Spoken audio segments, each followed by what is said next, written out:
Okay, second అంటే addition polymerization మెథడ్స్లో second one ఏం చెప్పాను? Cationic addition polymerization. దాన్ని తెలుగు మీడియంలో ఏమో క్యాటయానిక్ ఎడిషన్ పొలిమరైజేషన్ అంటే క్యాటయానిక్ సంకలన పొలిమరీకరణం. రెండోది క్యాటయానిక్ ఎడిషన్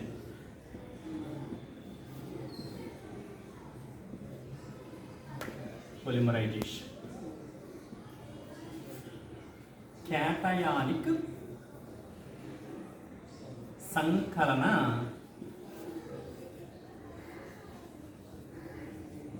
పొలిమరీకరణం అంటే రెండోది ఏంటి చెప్పినామా? క్యాటయానిక్ ఎడిషన్ పొలిమరైజేషన్ అంటే క్యాటయానిక్ సంకలన పొలిమరీకరణం. ఇప్పుడు అసలు క్యాటయానిక్ సంకలన పొలిమరైజేషన్ అంటే ఏంటి? అంటే క్యాటయానిక్ ఎడిషన్ పొలిమరైజేషన్ అంటే ఏంటంటే సంకలన పొలిమరీకరణం జరిగినప్పుడు చూస్తే కనుక ఆ సంకలన పొలిమరీకరణంలో ధనావేశం ఉన్న అయాన్ అనేది చూడండి, ధనావేశం ఉన్న అయాన్ అనేది మధ్యస్థంగా ఏర్పడితే ఆ సంకలన పొలిమరీకరణాన్నే క్యాటయానిక్ సంకలన పొలిమరీకరణం అంటాము. మళ్ళీ ఒకసారి చెప్తున్నాను వినండి. సంకలన పొలిమరీకరణ విధానంలో ధనావేశం ఉన్న అయాను దాన్నే కార్బోక్యాటయాన్, దాన్ని ఏమంటాం? కార్బోక్యాటయాన్ అంటాం. ధనావేశం ఉన్న అయాన్ అనేది మధ్యస్థంగా ఏర్పడితే ఆ సంకలన పొలిమరీకరణాన్నే క్యాటయానిక్ సంకలన పొలిమరీకరణం అంటారు. ఇప్పుడు ఇంగ్లీష్ మీడియం వాళ్ళు చూడండి. In a addition polymerization a positive ion is formed as intermediate, then that polymerization is called cationic addition polymerization. Once again, in a addition polymerization a positive ion is formed as intermediate, then that polymerization is called cationic addition polymerization. Okay, అయితే ఇక్కడ కూడా మనము ఈ polymerisation అంటే మోనోమర్ల నుండి పాలిమర్లు పొందేదాన్ని పొలిమరీకరణ అన్నాం కదా, polymerisation అన్నాం. దీనికి కూడా మనం ఏం చేయాలి? ఒక క్యాటలిస్ట్ని యూజ్ చేస్తాం. ఇందాక బెంజైల్ పెరాక్సైడ్ని ఏ విధంగా యూజ్ చేసామో అక్కడ అదే విధంగా ఇక్కడ మనం ఏం చేస్తామట? లూయిస్ ఆమ్లాలు అంటే Lewis acids like boron trichloride BF3 and AlCl3 aluminium chloride అంటే లూయిస్ ఆమ్లాలు.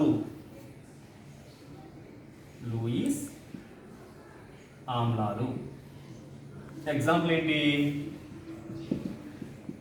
BF3 బోరాన్ ట్రైక్లోరైడ్, అలాగే AlCl3 అల్యూమినియం ట్రైక్లోరైడ్ లాంటి లూయిస్ యాసిడ్స్ని క్యాటలిస్ట్గా యూజ్ చేస్తాం. అదవుతుందా? ఇక్కడ మనం యూజ్ చేసే క్యాటలిస్ట్లు ఏంటన్నాను? Boron trichloride, aluminium chloride use చేస్తాం. ఇప్పుడు దీనికి ఒక ఎగ్జాంపుల్గా మనం ఏం తీసుకుంటామంటే మనం తీసుకున్నది ఐసోబ్యూటిలీన్. ఏంటమ్మా? ఐసోబ్యూటిలీన్ నుండి పాలీబ్యూటిలీన్ అనేది ఏ విధంగా ఏర్పడుతుందో చూద్దాం. ఓకేనా? ఎగ్జాంపుల్ ఏమంటున్నాను? ఐసోబ్యూటిలీన్ నుండి పాలీబ్యూటిలీన్ ఏర్పడడాన్ని ఏ విధానం ద్వారా చెప్పొచ్చు? క్యాటయానిక్ సంకలన పొలిమరీకరణ విధానం ద్వారా మనం ఈ చర్య విధానాన్ని చెప్పొచ్చట. అంటే ఇంగ్లీష్ మీద చూడండి, ఐసోబ్యూటిలీన్ టు పాలీబ్యూటిలీన్.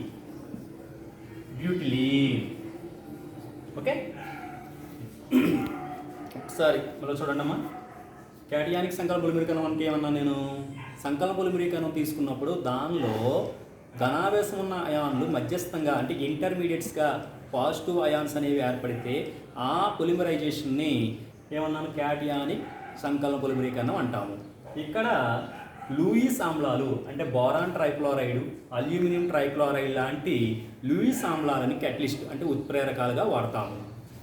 ఎగ్జాంపుల్గా మనం ఏం చెప్పొచ్చు? ఐసోబ్యూటిలీన్ నుండి పాలీబ్యూటిలీన్ అనేది ఏర్పడే విధానాన్ని దీనికి ఎగ్జాంపుల్గా చెప్పొచ్చు.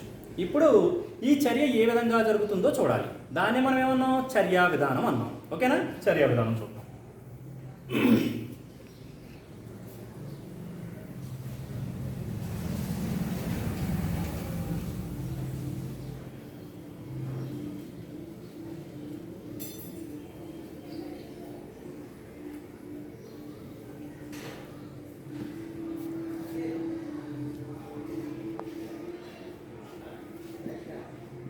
చర్యా విధానం, దీన్ని ఇంగ్లీష్ మీడియంలో ఏమన్నాం, మెకానిజం.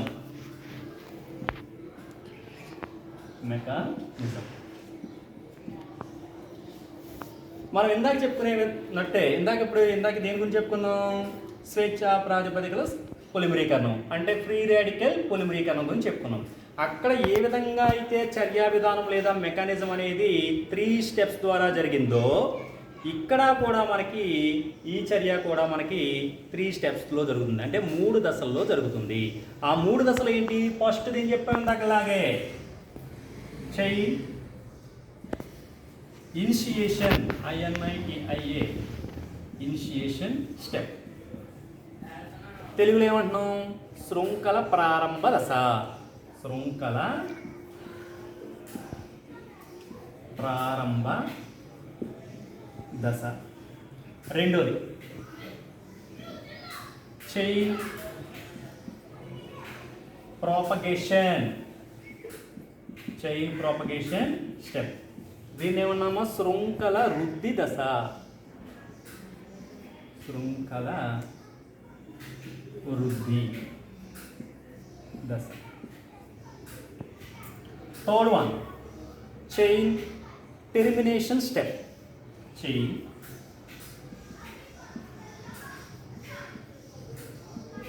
Termination step. దీన్ని తెలుగు మీడియంలో ఏమంటున్నాం, శృంఖలాంతక దశ.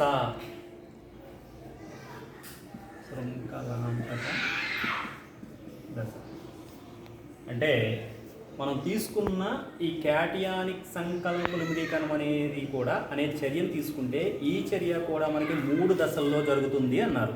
ఆ 3 దశలు ఏంటంటే, ఒకటి చైన్ ఇనిషియేషన్ స్టెప్ అంటే శృంఖల ప్రారంభ దశ. రెండోది చైన్ ప్రాపగేషన్ స్టెప్ అంటే శృంఖల వృద్ధి దశ. మూడోది ఏంటమ్మా, చైన్ టెర్మినేషన్ స్టెప్ అంటే శృంఖలాంతక దశ. దీన్ని ఇప్పుడు 1 by 1 చెప్పుకుంటాం. ఫస్ట్ దశ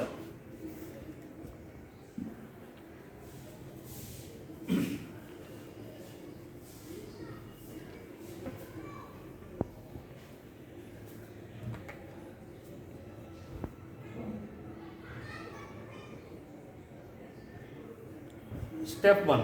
అదేంటన్నా, చైన్ ఇనిషియేషన్ స్టెప్ లేదా శృంఖల ప్రారంభ దశ. ఈ దశలో ఏం జరుగుతుందంటే, మనము ఈ చర్యలో ఉపయోగించిన ఉత్ప్రేరకం అంటే కెటలిస్ట్ అంటే ఏమో యూజ్ చేస్తానన్నాను, లూయిస్ ఆమ్లాలు అంటే BF3 బోరాన్ ట్రైక్లోరైడ్ లేదా అల్యూమినియం క్లోరైడ్ లాంటి వాటిని వాడతామన్నాం.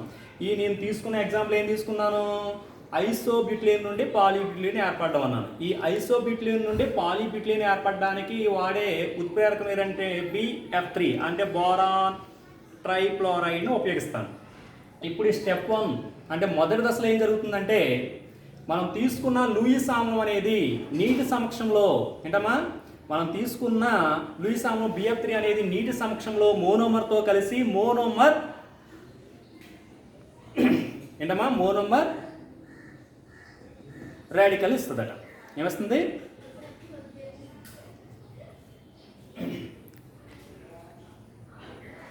చూడండి.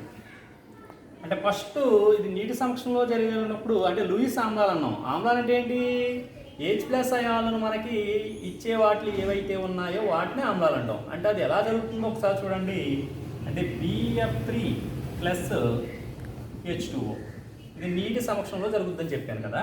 అంటే BF3 + H2O తీసుకున్నప్పుడు ఈ రెండు కలిసి మనకి ఏ విధంగా వస్తాయట, BF3 H2O అనేది ఇలా కలిసి ఏర్పడింది, రెండు కలిస్తే. అయితే రెండు కలిసినప్పుడు ఈ అయాన్లు కింద వెళ్ళిపోతే కనుక ఈ అయాన్లు ఎలా ఉంటాయట, BF3OH- H+. అంటే మనం తీసుకున్న BF3H2O అనేవి తీసుకుంటే అందులో ఉండే అయాన్లు ఏంటనమాట, BF3OH మైనస్ ఉంటుందట, H ప్లస్ ఉంటుందట. ఈ విధంగా మనం తీసుకున్న BF3H2O అనేది మోనోమర్తో కలుస్తుందట. మోనోమర్తో కలిసి మనకి ఏమిస్తుందన్నాను, మోనోమర్ ఇంటర్మీడియట్ ఫామ్ చేస్తుంది. అంటే మనం తీసుకునే మోనోమర్ ఏంటి, ఇక్కడ ఐసోబ్యూటిలిన్ తీసుకోవాలి. ఐసోబ్యూటిలిన్ అంటే ఏంటి, CH2 double bond CH3 CH3 1 2 3 4 4 కార్బన్లు ఉన్నాయి కనుక బిట్లిన్. ఓకే, ఐసోబ్యూటిలిన్ తీసుకున్నాం. ఈ ఐసోబ్యూటిలిన్ మోనోమర్ ప్లస్ BF3 మనం తీసుకున్న ఉత్ప్రేరకంతో దీని సమక్షంలో, నీటి సమక్షంలో జరిపి మనకి ఏమిస్తుందన్నాను, ఒక ఇంటర్మీడియట్ని ఫామ్ చేస్తుంది. ఒక ఇంటర్మీడియట్ని ఫామ్ చేస్తుంది. అంటే ఎలాగా చూడండి, CH2 అంటే ఇక్కడ ఏం జరుగుతుందంటే ఒక్కసారి మీకు ఇంకా ఈజీగా చెప్తాను చూడండి. జాగ్రత్తగా ఇక్కడ Cకి CH2కి మధ్యలో డబుల్ బాండ్ ఉంది కదా. ఈ డబుల్ బాండ్ అనేది ఈ కార్బన్కి డొనేట్ చేసేస్తుంది. అంటే ఈ కార్బన్ ఈ డబుల్ బాండ్ని ఈ కార్బన్కి ఇచ్చింది అనుకుంటే, ఈ కార్బన్ ఇచ్చింది కనుక ఏం జరుగుతుంది, ధనావేశాన్ని పొందుతుంది. ఈ కార్బన్ తీసుకుంది కనుక రుణావేశాన్ని పొందుతుంది. It gains negative charge, this carbon gains positive charge. అయితే BF3H2O తీసుకుంటే ఇందులో ఉండే అయాన్స్ ఏమని చెప్పాను, BF3OH మైనస్ H ప్లస్ ఉంటాయి. అందువల్ల నెగిటివ్ ఛార్జ్ ఉన్న కార్బన్ దగ్గరికి ఏమొస్తుంది, ఇందులో ఉన్న H ప్లస్ అనేది ఈ కార్బన్ దగ్గరికి వచ్చేస్తుంది. నెగిటివ్ ఛార్జ్ ఉన్న అయాన్ ఏంటి, BF3OH మైనస్ అనే అయాన్ అనేది ఏమవుతుంది, ఇక్కడ కార్బన్ దగ్గర యాడ్ అవుతుంది. ఓకేనా, అంటే మనకి ఈ విధంగా కార్బోకాటియన్ ఫామ్ అవుతుంది అనమాట. ఇప్పుడు జస్ట్ చూడండి ఎలాగా, CH2 వల్ల H ప్లస్ని తీసుకొని CH3 డబుల్ బాండ్ వల్ల ఏమైంది, సింగిల్ బాండ్ C, ఇదొక CH3, ఇదొక CH3. ఇప్పుడు దీనికి ఏం కలుస్తుందమ్మా, ఇందులో ఉన్న మిగిలిపోయిన పార్ట్ అంటే BF3OH ఇక్కడ కలిసిపోతుంది. BF3OH ఈ విధంగా ఏర్పడుతుంది అనమాట. ఈ విధంగా మనకి ఏమిచ్చింది, ఏమొచ్చింది, మోనోమర్ అయాన్ ఏర్పడింది. ఓకేనా, ఈ విధంగా మోనోమర్ వచ్చింది. అంటే ఏం తీసుకున్నామమ్మా, ఇక్కడ మనం మోనోమర్ తీసుకున్నాం. మోనోమర్ అంటే ఏంటి, ఇది ఐసోబ్యూటిలిన్, ఇది మోనోమర్. ఇది ఏంటమ్మా, ఉత్ప్రేరకం. ఇక్కడ మోనోమర్ అనేది ఉత్ప్రేరకంతో కలిసి కార్బోకాటియన్ ఫామ్ అయింది. అంటే మోనోమర్ అనేది కార్బోకాటియన్గా మారింది కనుక మనకి ఏమంటున్నాం, మోనోమర్ కార్బోకాటియన్. అంటే ధనావేశం ఉన్న అయాను ఏర్పడింది కనుక దీన్ని ఏమన్నాం, మోనోమర్ కార్బో. అంటే కార్బన్ మీద ధనావేశం ఉంది, సో అందువల్ల ఏమంటున్నాం, మోనోమర్ కార్బోకాటియన్ అన్నాం. ఇది స్టెప్ 1. అంటే స్టెప్ 1లో ఏం జరిగిందో ఒక్కసారి మళ్ళీ చూడండి. స్టెప్ 1 చెప్తున్నాను. స్టెప్ 1 అంటే ఏంటి, శృంఖల ప్రారంభ దశ. దాన్ని ఏమన్నాను, చైన్ ఇనిషియేషన్ స్టెప్. ఈ దశలో మనం ఉత్ప్రేరకంగా ఉపయోగించిన BF3 అనేది నీటి సమక్షంలో మోనోమర్తో కలిసి మోనోమర్ కార్బోకాటియన్ ఏమొచ్చింది, మోనోమర్ కార్బోకాటియన్ వచ్చింది. ఇది స్టెప్ 1. సెకండ్ స్టెప్ చూద్దాం.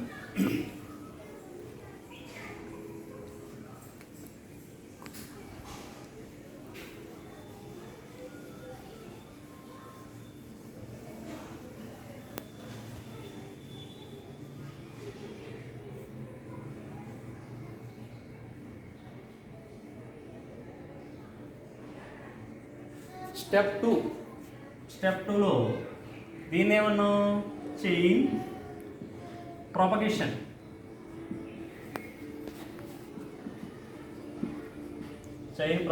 స్టెప్. తెలుగు మీడియం ఏమన్నాం, శృంఖల వృద్ధి దశ. అంటే చైన్ అనేది పెరగడం, వృద్ధి అంటే ఏంటమ్మా చైన్ అనేది పెద్దగా అవ్వడం. అంటే ఇక్కడ ఏం జరుగుతుందంటే మనకి ఫస్ట్ దశలో ఏర్పడిన మోనోమర్ కార్బోకేటయాన్ అనేది మిగిలిన మోనోమర్లతో కలిసి పాలిమర్ కార్బోకేటయాన్స్ అదవుతుందా. అంటే in the step the above formed monomer carbocation is reacts with other free radicals, we get polymer carbocation. అంటే ఫస్ట్ స్టెప్లో వచ్చిందని ఏంటి, ఫస్ట్ స్టెప్లో ఏమొచ్చింది CH3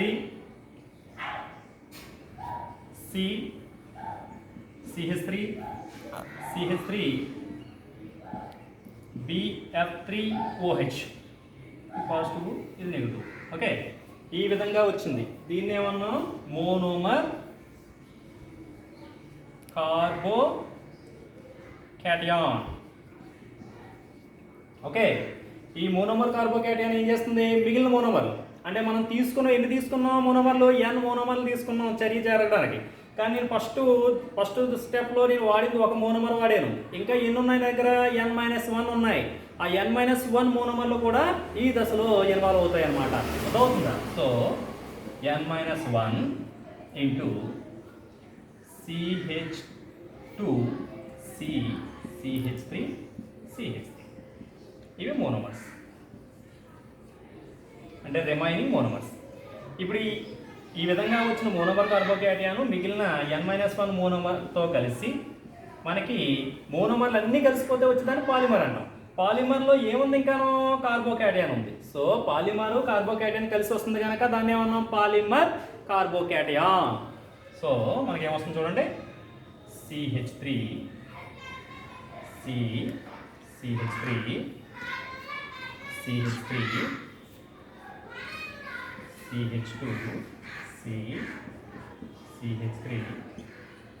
CH3 ఇది n-1. ఓకే, పక్కనే BF3OH పక్కనే ఉందమ్మా, BF3OH మామూలుగా. ఇప్పుడు దీన్ని ఏమన్నాం, పాలిమర్ కార్బోకేటయాన్. ఏమన్నాం దీన్ని, పాలిమర్ కార్బోకేటయాన్. ఇది స్టెప్ 2. అంటే స్టెప్ 2 అంటే ఏం చెప్పిన ఒకసారి చూడండి. మొదటి దశలో ఏర్పడిన మోనోమర్ కార్బోకేటయాను మిగిలిన మోనోమర్లతో కలిసి పాలిమర్ కార్బోకేటయాన్గా మారింది. ఈ దశని మనం ఏమన్నాం, చైన్ ప్రాపగేషన్, శృంఖల వృద్ధి దశ అన్నాం. ఇప్పుడు మూడో దశ చూద్దాం, థర్డ్ స్టెప్.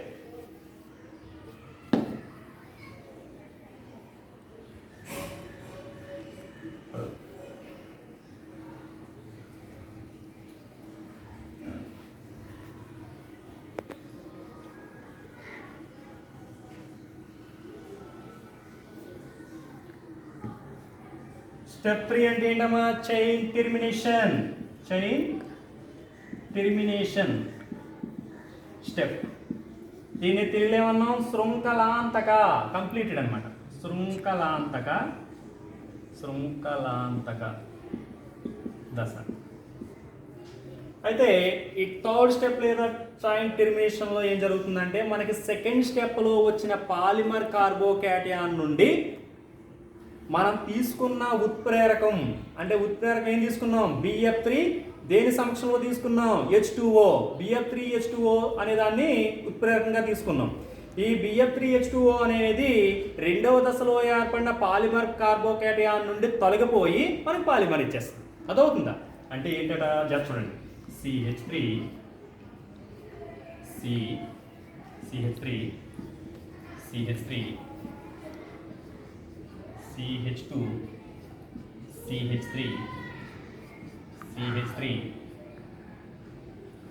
BF3OH. అంతేనా. ఇప్పుడు ఇది మనకి సెకండ్ స్టెప్లో ఏర్పడింది. దీని పేరేటమ్మా, పాలిమర్ కార్బోకేటయాన్. ఇప్పుడు ఇందులో ఏమవుతుందట, ఈ BF3, ఈ OH, ఇక్కడున్న ఒక H. జస్ట్ చూడండి, BF3 OH H అంటే మైనస్ BF3 మైనస్ H2O. అంటే BF3 పోయింది, OH H కలిసి H2O పోయింది. ఇంకేం మిగిలింది ఇక్కడ? CH3లో H పోయింది కదా, CH2 అంటే ఇంకేం మిగిలింది చూడండి, CH2 CH3 CH3 CH2 CH3 CH3 single. ఇక్కడ ఏమున్నాయి? N-1.